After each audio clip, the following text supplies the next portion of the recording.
Okay, it's going to be a review of AEW All Out 2025 from Toronto. So the first time, All Out is not being in Chicago.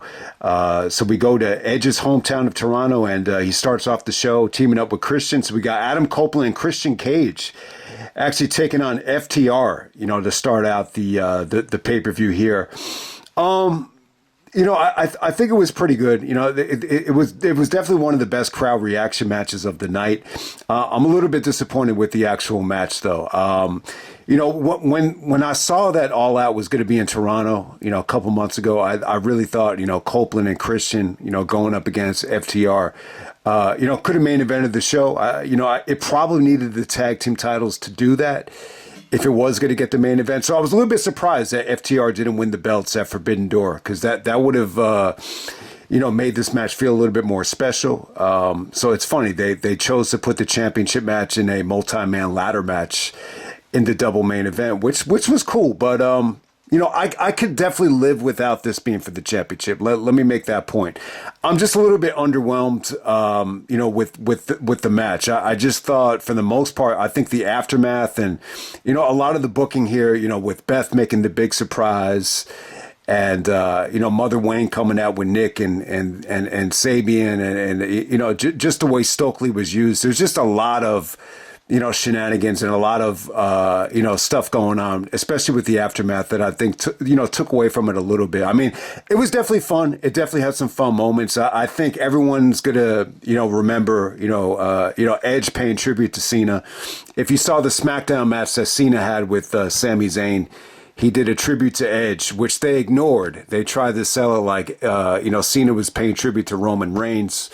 So Cena made sure that Edge got the respect that he deserved. So I think Adam Copeland wanted to do the same thing for Cena. But look, man, I think the match as a whole, it still kind of leaves me feeling like Edge just hasn't been the best fit for AEW, and in some ways I feel like he should be the one to have the last match with Cena. I definitely kind of feel like that. But at the same time, I definitely think, Adam Copeland's had a great attitude since coming to AEW. I think he wants to make a difference. I still think he wants to have a lot of fun with Christian. It still feels like pulling teeth. Christian's still a little bit reluctant to show a lot of personality, a lot of charisma. I just think the match could have felt a little bit more fun. I mean, it definitely had some good moments. I think Stokely got a lot of heat out there. FTR did some really good, tag team work, on Edge's neck with the spike pile drivers, and you saw a ton of breakups out of the Shatter Machine, with Christian actually breaking it up. The power bomb that Christian took on the table was pretty awesome, but eventually he was able to make the save. I think this ends with Adam Copeland getting a spear on one of the FTR guys, but to me, like, the aftermath was just a little bit too much. I mean, a lot of the fans loved seeing Beth, because Stokely took a lot of shots at Beth, so it definitely sets up that, but it pretty much ends with Mother Wayne being a big distraction, with Nick and Sabian. And it pretty much ends with Copeland being handcuffed to the ropes, and Beth kind of fighting for her life. So it's a little bit of a dark aftermath, but it definitely sets up a rematch. It sets up a rematch between both teams. Christian's big beef is with Nick Wayne, and obviously Adam Copeland is still beefing with the FTR team. So it kind of makes you wonder if they're going to merge both stables. I think this aftermath, it kind of opens the door up for that. But I think the match was good. I just think it could have been a little bit better. And I always envisioned it just getting a bigger platform than it got tonight at All Out. So. All right, next up we have Eddie Kingston actually taking on Big Bill Morrissey. This is definitely the weakest match of the night. Eddie just coming back from a knee injury, so I wasn't expecting too much from this. Eddie didn't really get a chance to, build this thing up with a lot of emotion, the way he normally does. But I didn't think Big Bill looked good here. Both these guys struggled. You could tell Eddie he's still trying to get back into a rhythm. I think both guys had a tough time, getting each other off of their feet. So yeah, they just didn't click. I'm happy that Eddie's back though, but I think this was just missing what makes Eddie great. Eddie is really, great at cutting promos and really, sticking the dagger into his opponent, with the build up, whether it was against Punk or even when it was against Moxley. Like, that's what Eddie's great at. I mean, I think the Eddie and Punk feud, like looking back on it, people forget how incredible like some of those promos were and how real they felt. So, definitely, I think Eddie, having him back, could be huge. But at the same time, I feel like it's going to be a challenge, though, just by this match right here. It just didn't come off great. The finish looked like shit. I don't really think either guy is to blame for it. It's just a bad situation. I think for the most part, seeing Eddie go up against a bigger guy, he finally played like the sympathetic babyface. But side effect is, I just don't think this was like the best, guy for Eddie to make his comeback against. But ended up being the weakest thing on the show. But I'm still looking forward to see what Eddie can do, down the road, definitely. But I wanted to throw this out there. I like the idea of having Eddie being a heel, going up against Hangman. I think that could be incredible if they ever do that. So we'll see what happens there. Next up, we have Mark Briscoe actually taking on MJF. This is a tables and tacks match. Wasn't crazy about the stipulation. I think the thumbtacks matches, you ask yourself, at what point did they get played out at? At what point did they become, silly? Obviously the first thing I think of is like, the TNA days when Abyss used to do them. I think Flair, being in them as well. Like it kind of made you like roll your eyes and say, I thought Flair retired. Why is he taking thumbtack bumps? I think a lot of the stuff in TNA, made people, sick of seeing thumbtacks. But in this situation here, it was better than expected. I think this could have been awful once I heard the stipulation, but it ended up working out well, for a lot of different reasons. Obviously, the TNT thing, Mark made the announcement on Collision, which was on TNT, so you wanted it to be a TNT match, tables and tacks. They both start with a T, It's not a great reason, but I think that's one of the reasons. And I think the biggest reason, too, is, MJF, wore a shirt that said white collar rules. So it's almost like he was in Mark Briscoe's, in his territory here. This is what Mark, is good at. He can go in this direction. Some people have, made the CZW analogy. I think the Briscoes wrestled a lot in CZW. So Mark could get down and dirty. He's not afraid to get down and dirty. But I got to say this about the match. It was pretty damn good. Like, it was better than I expected. I think the crowd, was really into the match in terms of, they reacted quite well to a lot of the drama, before a lot of the thumbtack bumps. And I think whenever these guys hit the tacks, the crowd was with them. And it just felt like a lot of thumbtacks. It felt like a headache of thumbtacks to the point where, you were afraid to get into the ring. But yeah, the match was definitely fun. There was definitely some fun moments from MJF, teasing the pile driver off the top rope. I thought that was probably the highlight of the match. But ultimately, Mark is able to do the froggy elbow through the table, and he's able to put MJF away with another, elbow splash. But yeah, pretty brutal match. I think MJF and Mark. It was a lot more fun than I was expecting. I'll definitely say that. But I personally, for me, I would have loved to have just seen a regular singles match. I think the feud has been so good so far. It's a little bit weird, but at the same time, I think the biggest silver lining of this is, it gives Mark a chance to actually go over MJF. I think the stipulation, because MJF is so out of his element here, he's white collar, he's like above Mark Briscoe. So it definitely makes sense for MJF to actually, do the job here, and he could act like, it wasn't really the wrestling match he was comfortable with. So it's an easy out for MJF. But yeah, once again, I got to give MJF credit. I think he had another really, really good match. And, he doesn't mind going on early too. So I like that. So next up we have the demand of Ricochet, Bishop Khan, and Toa Leoa actually taking on the Hurt Syndicate, Bobby Lashley, Shelton Benjamin. MVP actually wrestles here in the trios match. I got to say, I think MVP did a lot here. He didn't look great.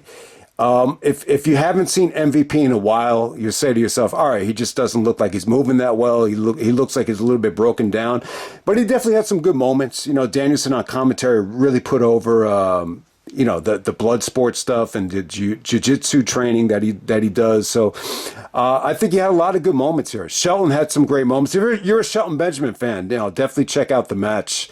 He did a lot of great Germans. The double German suplex came off great. He did some ankle lock stuff. Lashley Spears came out of nowhere. So, I definitely think he had some good moments here. The big Ricochet spot at the end was awesome. Eventually, MVP got isolated after Bobby and Shelton got taken out over the barricade, and Ricochet did his, I guess he calls it the spirit gun, to get the victory on MVP. I got to say, fun match.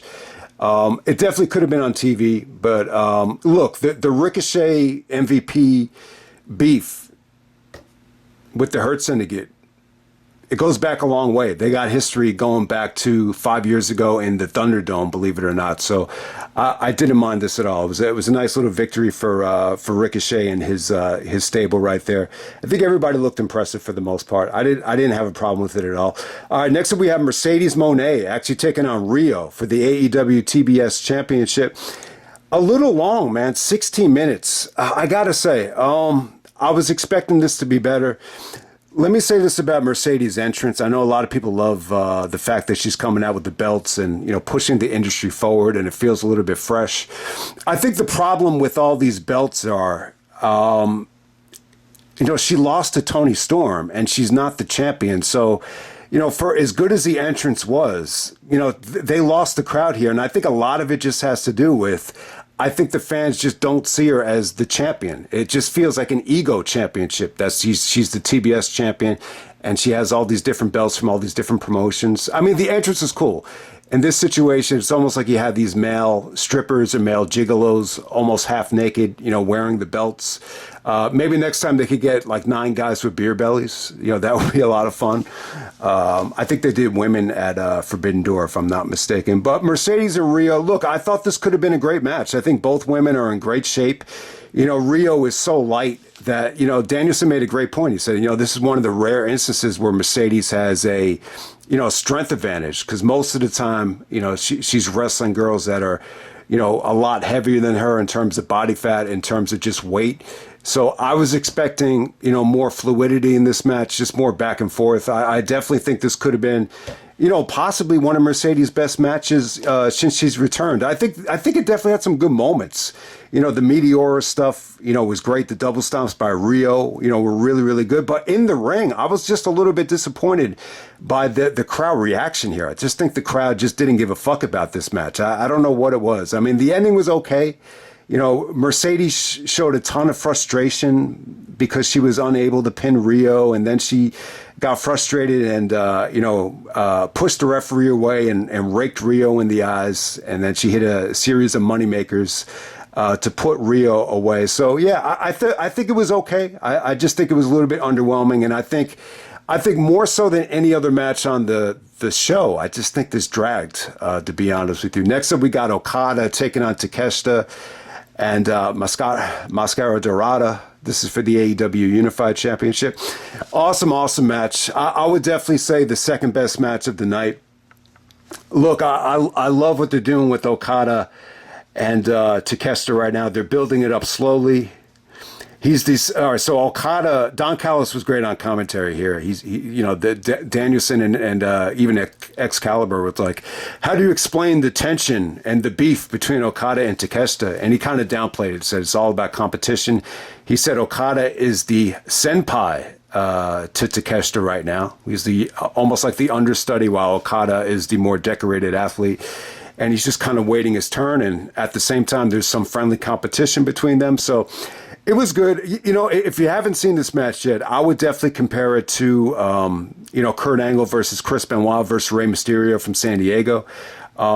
It's twice as long as that, but it's almost like the same thing with, Okada and Takeshita are really competitive with each other. And, Dorada is really, owning the match. Like, he's really doing the most stuff. He did the most impressive stuff.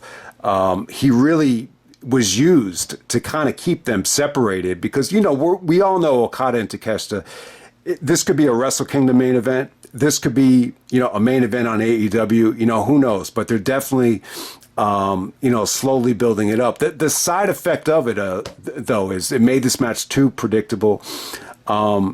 Look, I thought the match was great, but, you knew what was going to happen here. Okada was going to pin Dorada no matter what. So even though you had that in the back of your mind, I still think it was awesome. The showdown between Okada and Takeshita, Danielson said he got goosebumps. I don't think it was that good, but it was definitely, you could definitely tell, like Okada and Takeshita is a big money match. And, once it does happen, it should be awesome. And this definitely sets up Takeshita, to go after Hangman. I would say Wrestle Dream. I think the best matchup is you do Hangman and Takeshita at Wrestle Dream, and you can start planting the seeds for a Takeshita babyface turn, after he comes up short. So you could definitely look forward to that. But look, in terms of Dorada, I mean, he was awesome here. He did some incredible moves. The double Hurricanrana was awesome. The double moonsault was awesome. He took a double German suplex where he landed on his feet. Even the stuff between Takeshita and Dorada. Oh my God! That Dorada actually countered the Falcon Arrow into a small package, and Takeshita rolls through. And then he hits another Falcon Arrow. That was sweet as hell. And the ending was good. Okada was able to, break up Takeshita's momentum and just drop kick him out of the ring. And then he hits the Rainmaker on Dorado for the pinfall. So a very predictable match, but it was a lot of fun. And, Dorada's performance, it really kind of reminded me of, the nuisance that Rey Mysterio was, in the Kurt Angle, Chris Benoit match from San Diego, where he's just really getting in the way of Angle and Benoit, just, ripping each other's heads off. But I got to say, though, the Okada Takeshita, it wasn't as personal as Angle Benoit was in San Diego, if anyone remembers that match. All right, next up we got Jon Moxley actually taking on Darby Allin. This is the Coffin match. I gotta say, awesome stuff. I thought it was incredible. I really thought it was good, man. I mean, Darby was just entertaining as hell. Danielson on commentary here didn't exactly get involved, but he gave Darby the assist, by just kind of throwing a bag to Darby. So we had a full circle moment, from last year's All Out where they brought out the plastic bag, and you heard the return of "This is murder" chants. With the plastic bag stuff. But other than that, man, I thought it was awesome. I mean, it was, Darby came out of nowhere on his entrance, and it was just very bloody. He was trying to bite Moxley's ear off, and, you saw Darby pull out like forks and screwdrivers out of nowhere. They were destroying each other's fingernails on the coffin.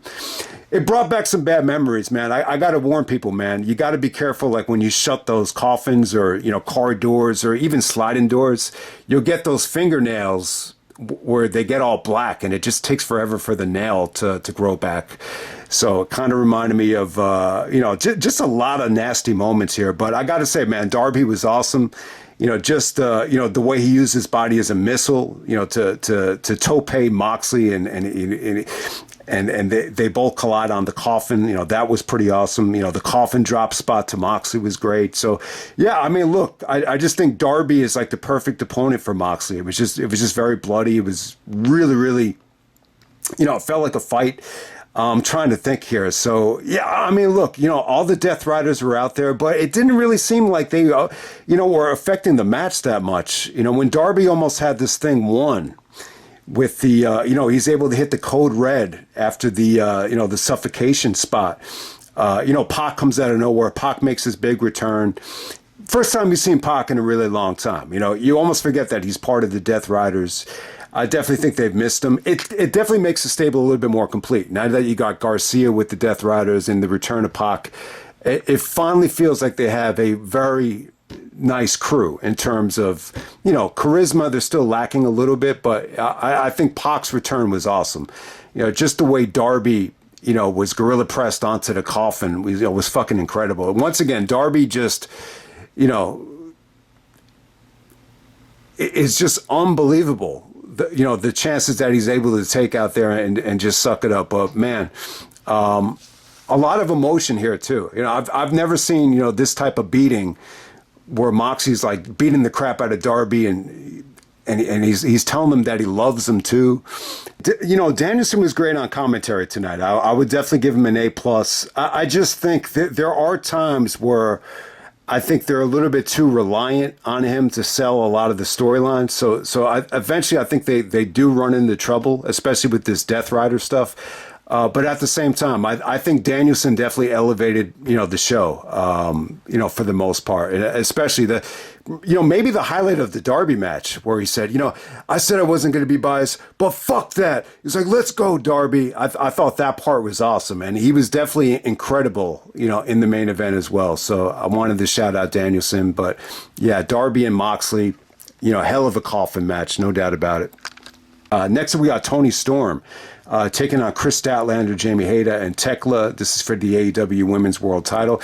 All right, so this could have gotten more time. When you see the amount of time that the Mercedes match got, and then you see this definitely could have, been a little bit better. I thought while it lasted, I thought all the girls looked great. I think all of them got to show how much they could do, especially Thekla. Thekla definitely had some great moments with her suplexing and her bridging. And, just her theatrics out there came off great. I think Jamie Hayter showed, what she can do. But yeah, you know what? Wheeler Yuta actually whispers something to Kris Statlander, and Statlander is able to surprise Toni Storm with a seatbelt, almost like a seatbelt pin or backslide. To surprisingly get the victory here. So yeah, Statlander becomes the new AEW Women's Championship.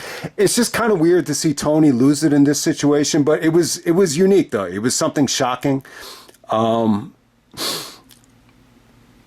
Look, I love Toni Storm. I think she's done a lot of, great things with the gimmick, and, the trilogy with Mariah was incredible, but, I really don't mind, seeing Statlander as the champion. It's the first time she's ever won the AEW Women's World Championship, so it's a hell of an accomplishment. She did win the TBS title at Double or Nothing a couple years ago, so it's not like the first time she's ever been champion. But this is definitely the more meaningful belt. So it's a huge moment for Statlander. Remember, I believe she came up short against Britt Baker at All Out, 4 years ago. And, she carried Britt Baker to an incredible match on that show. So it's definitely a good full circle moment. I think the match definitely could have gotten more time. It could have been a little bit better.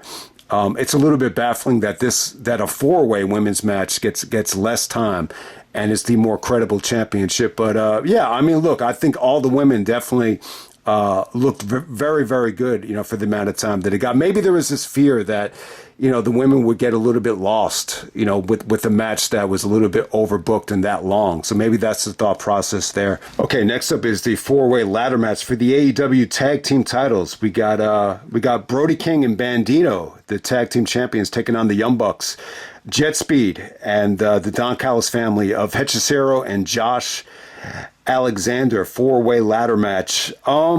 Look, I think this was cool. I was definitely surprised that FTR didn't come into the show with the championships. Positive side effect is you got this great, four-way ladder match. I think the ladder match stipulation, it seemed like somewhat of a cover-up because, look, you don't have Okada. I'm sorry, you do have Okada. You don't have Omega. You don't have Swerve. You don't have Ospreay. You're basically missing arguably your three best wrestlers in the company. So yeah, I think the ladder match was a nice way to kind of compensate for that. Danielson pointed out the Young Bucks are the only team to have been in a ladder match. But, you got to keep in mind, none of these guys have been teaming that long. I mean, Brody King and Bandito have been teaming for a couple months. Even Hechicero and Josh is just kind of thrown together. So, but yeah, the match was pretty awesome, though. I would say it did deliver. I wouldn't say it was like a classic or one of the... I'm not going to say it's the best ladder match I've ever seen.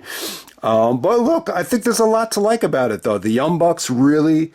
won the fans over here. I never really thought the Young Bucks were ever out of shape, but they're definitely like in better shape now than they've been in years. I don't know what it is. Maybe when they took some time off last year, they knew that they were stale, and maybe this is a kind of a way to make up for it. So it's definitely working. I think the new found conditioning regimen of the Young Bucks has worked out quite well. But yeah, the match was pretty awesome. I think, Speedball did some incredible stuff with the Ultimo weapons, like landing on the ladder. A lot of, great moonsaults from him where he lands on the ladder. A lot of that stuff was great. Kevin Knight took some incredible bumps. He even had he even had all the teams just kind of take Kevin Knight off the ladder and just dump him into the tables. That was pretty crazy. Hechicero did an awesome submission with Bandito. I think he did like a surfboard to him on the ladder, and Bandito was able to get Hechicero up for a gorilla press.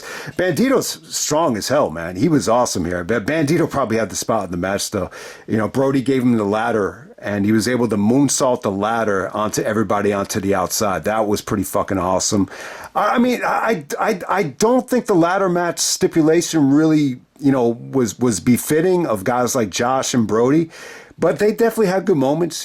Josh was able to kind of, resort more towards suplexing in this situation. Brody did that Gonzo bomb on top of the ladder. That might have been one of the highlights there. But there was a sequence here where you had consecutive action from all four corners. That was pretty awesome. And I think the ending spot was Brody with the Gonzo bomb. But all the teams really came to play here. It ends with Brody and Bandito, retaining the titles. So another great moment for Bandito here. He might go on to, win the PWI 500. This is what the PWI 500 loves. If you can, retain a major championship on a big time show, and he's still the Ring of Honor champion. So yeah, Bandito's had an incredible year. Look, you could find some flaws in this. I mean, it felt a little bit forced. It really, really did. But I still think it was great. I still think it delivered. And I think more than anything, it was a great way to compensate, for a lot of the guys that were injured. So yeah, I was fine with it. Okay, next we got the main event. We got Hangman Adam Page defending the AEW Championship against the TNT champion, Kyle Fletcher. Fletcher agreed to no interference. And, if there was any interference or if he got disqualified, he would have to forfeit the TNT title. So it was good, man. You got no shenanigans. Don Callis is out there on commentary. Callis got a lot of heat the whole night, and he never interfered in any of the matches. So definitely give him credit. Look, they go 38 minutes. I think it was a bit long, but the match was still great, though. Let me say this. Hangman and Fletcher, I would say match of the night.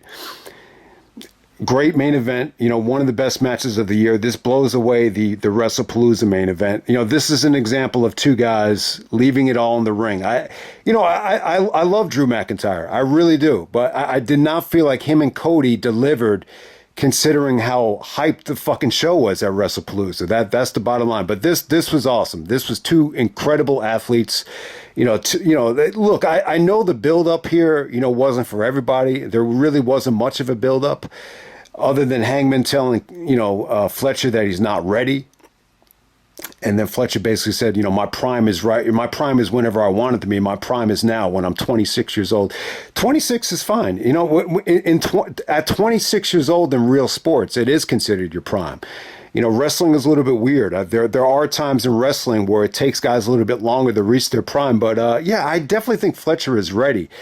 They use the, you're not ready stuff in the build-up here. So I don't think you could get on the fans, for crapping on the match by chanting, you're not ready. When Fletcher was, showing a lot of emotion out there, the fans were chanting to Fletcher that you're not ready. And then Taz was great. Taz was like, enough with this you're not ready shit. He's like, let me tell you something. Anybody in that fucking locker room right now is ready. I mean, it's kind of disrespectful. If you ever have someone like a coach or someone come up to you and say, you're not ready for that, it's a disrespectful thing to say. You're not ready, or you're not, God, what's the other thing you could even come up with there? But look, other than that, man, I thought it added to the match. It gave Fletcher something to kind of play off of. And I definitely think it added to the match. On top of that, you had Hangman selling the neck with the kinesio tape and Fletcher targeting the neck. And Taz and Danielson basically were starting to fight over, whether you lose strength in the arm, because obviously Hangman uses the buckshot lariat. Is he going to have enough strength to do it? And you know, Taz basically said no. He's like, not everybody loses strength in their arm. Danielson has, you know, his arm is starting to atrophy. That's why he had to, you know, retire. But Taz was saying that he never lost the strength in his arm. So he said, you know, not everybody feels the same way that you did after the neck surgery. So it was cool. The commentary definitely helped it. And then during the match too, Danielson got the fans into the match. You know, there was a sequence here where I want to say Hangman kicked out of a brain buster, and Danielson got off of his feet, and everyone started doing the yes chant, and then there was a huge "This is awesome" chant for a lot of that stuff. But I got to say, you know, Fletcher is a great athlete. You know, he's come a long way. You know, look, he at Wrestle Dream 2 years ago when he teamed up with you know, Mark Davis against the FTR. You know, I don't think he was ready at that time, but you know, he's proven over the year that he's more than ready. I mean, look, I would say he's probably had the AEW match against Ospreay, the steel cage match at Revolution. So anytime you could have the match of the year, you know, he's definitely ready. The problem is Hangman just won the belt back. You know, Fletcher's still trying to make a name for himself as TNT champion. So just because he didn't win the match, it doesn't mean that he's not ready. I think Danielson even said he's proving during the match that he's actually ready. So he definitely proved that he was ready. But other than that, man, I think the match is incredible. I mean, it was dangerous. You know, you saw some good selling with the neck. But yeah, just the chemistry here from the brain buster into the dead eye, into the buckshot, the counters to the buckshot lariat from Fletcher came off great.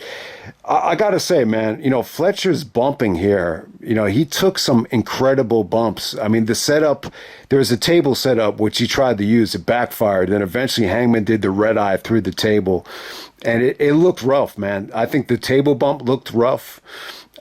You say to yourself, man, like what actually broke the table? It's really Hangman's knees that need to break the table. But you say to yourself, man, you know, you just hope that Fletcher's like head didn't scrape the broken table as it's breaking. I mean, it's just rough. And then Hangman is able to counter a big move off the top rope into another red eye. And when you see Fletcher come down, he actually has to take a bump so he doesn't land on his neck. That's pretty sick. That's scary. I don't think Hangman's ever done the red eye off the top rope. That was even the sicker bump. But I got to say, man, yeah, just, you know, Fletcher's athleticism was great. I thought his emotion was great. I just think all of the counters, you know, from the you know, buckshot lariat into the brain buster, even some of Fletcher's power bombs. With Hangman kicking out, got great reactions. But yeah, that final red eye off the top rope was brutal. And then Hangman's able to put him away with the final buckshot lariat. So yeah, Hangman delivers again, does not disappoint. It's a great main event. Look, I think the match went a little bit long. I think 38 minutes is a bit long. I think, you know, the length of it didn't bring it down the way that the Bandito Hechicero. The length of that match, actually, I thought really kind of hurt it towards the end. I just thought it was a bit long. The length here didn't really bother me that much. But, you know, overall, I think for the most part, the crowd tonight was not great. I got to be honest. I think they were hit or miss. Certain matches, they were good.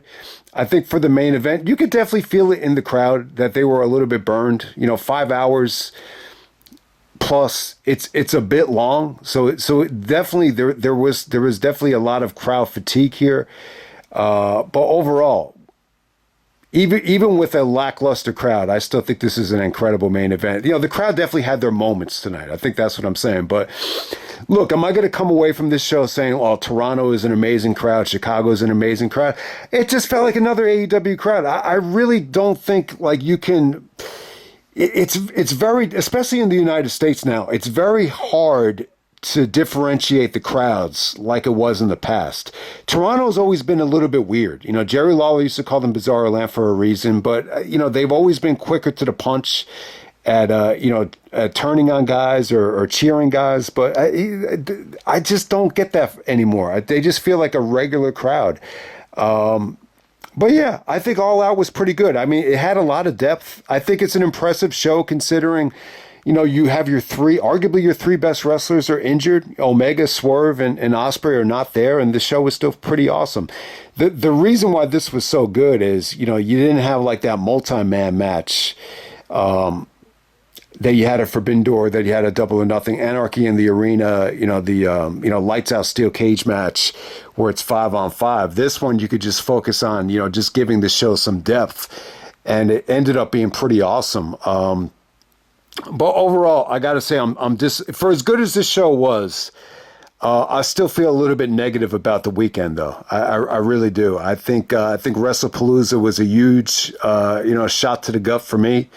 I just think Triple H has this mentality now where, that it doesn't really matter how good the wrestling is, that, it's all the other things that are going to, drive the revenue and sell tickets. So that's my biggest fear, is that these premium live events are not going to get better, even with, all the additional expenses and everything that's happening, all these monster deals. Like the wrestling just doesn't seem to matter on the other side. Well, AEW is, delivering above and beyond the expectations. There's just so much good stuff here that it's hard to, it